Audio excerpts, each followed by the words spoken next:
Welcome back to PR After Hours. I'm your host, Alex Greenwood, bringing you your weekly cocktail of PR and marketing tips that will help you and your business.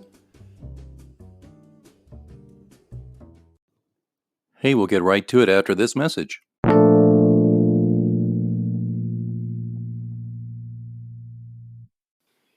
Hello, listeners. It's me, Alex, from PR After Hours. I hope you're enjoying the show so far. And I wanted to talk to you just for a moment about the way I get this show right into your earbuds every week.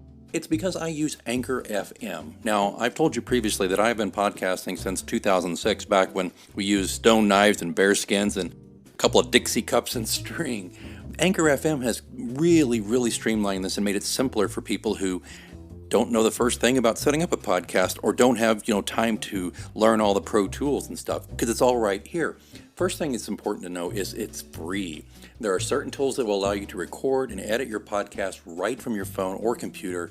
Anchor will then distribute your podcast for you so it can be heard on Spotify, Apple Podcasts, and many more. That's huge. Distribution is a big pain in the butt, to be honest with you, so it's really great Anchor FM can do that for you, and you're not paying hosting fees. That adds up every month. It's everything you need to make a podcast all in one place. So download the free Anchor app or go to Anchor FM to get started, and be sure to join me in the virtual cocktail lounge on PR After Hours.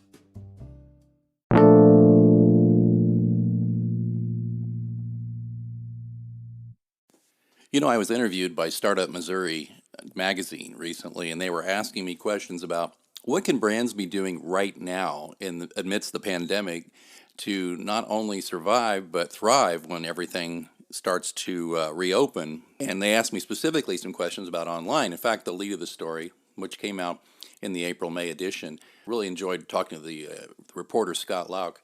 Most businesses, like most people, have important things they put off doing. With the crush of customers coming through the door, they just haven't had time to do things like build up their social media presence or add more interactivity to their website.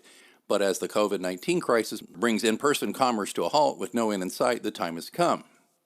And they interviewed myself and Madeline Jones, a senior content strategist for Kansas City-based Novella Brand House. She says, now's the time when you're stuck at home to catch up wisely, and I agree. And so they went on to quote me, and I said, it's probably best for businesses to assume right now that this is the new normal. And my quote was, as much as it stinks to hear that, assume it's indefinite for the sake of your brand, to keep yourself employed, to keep your business going. And I acknowledge how difficult that uncertainty can be. And I say, I think the worst part for any business, I suspect the worst part for any human right now, is we just don't know how or when it will end. The article goes on to talk to both of us, McFadden and me, about getting your messaging correct. And I talk, of course, as usual, about tone deafness in your messaging. And I say, look, it just looks like you're not paying attention when something comes out that's tone deaf or not well considered. I said to a degree, that's forgivable because people are freaked out and businesses are scrambling. But that's one area where it could really get out of hand for you. And I was just talking about how Warren Buffett said once, it takes 20 years to build a reputation and 5 minutes to ruin it. And that's true even in pandemic. I go on to say, it sounds goofy to a certain degree, but I advise that businesses stay human. Don't be a faceless, cold corporation, no matter what your size. Be a compassionate human being.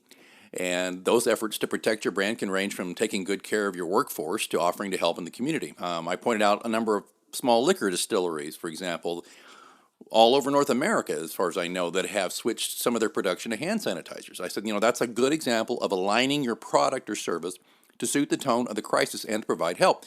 People will remember that when this is all over. And when you take away the social aspect of a small business, which is so much about that neighborly connection you have with the store owner, it really handicaps them. So she's like saying, if your brand is on point, if your brand is strong, that can really carry you through a lot of different things. So she goes on to talk about some gearing up. And the article goes on to say, well, what comes after? And I really talk about planning. Of all the disasters a business might have planned for, a global pandemic probably wasn't at the top of the list. But Greenwood, who got his start in crisis communication during the Oklahoma City bombing, said it's a good idea to think through the effects of extremely rare catastrophes. And I go on, and I'm quoted as saying, I worked natural disaster responses, multi-million-dollar lawsuits, intense media scrutiny of a client's business practices, personal reputation issues online, you name it. And it's all been dwarfed by this pandemic because we're looking at something where every single channel of vulnerability is under attack. The best response is to plan for tomorrow, even amidst this crisis. And I say you have the opportunity to make the darker days ahead better by planning for the next phases of how it may affect your business. And there's more to that article. Pardon me for kind of just taking chunks of it and reading it to you here, but I've got the link in the show notes. I was very pleased by how well reported that article was, and I think that it offers some really useful stuff that can help you and your brand as things get a little, scary. Get scary, my goodness, as things are scary and as things are uncertain. But I think that there are plenty of things you can do on the planning side, which I've talked about in previous episodes, and I hope you will consider looking into those episodes at prafterhours.com, and you can get some good, useful tips out of some things you can do now to improve your standing and help you survive and then thrive as things move on later. Oh, you know what that means? Looks like it's last call here at your virtual lounge for PR news, views, and interviews. Don't forget, you can ask me a question anytime. You can do it through our Twitter account, which is @HoursPR, or even better, you can send me a message vocally. I would love to hear your voice, and I'll answer it on the show. There's a link in the show notes. All you have to do is sign up through Anchor FM. It's free, doesn't take long.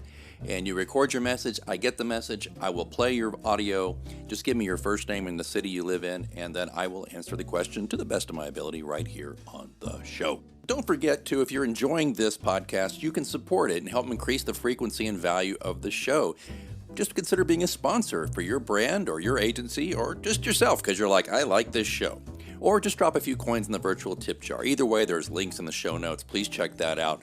All of that, of course, being in the show notes where you're listening right now or at prafterhours.com. I see that they're turning up the lights. Last call is over, and I've got to clean up this virtual lounge. And until next time, I'm Alex Greenwood, and you've been listening to PR After Hours on Anchor FM.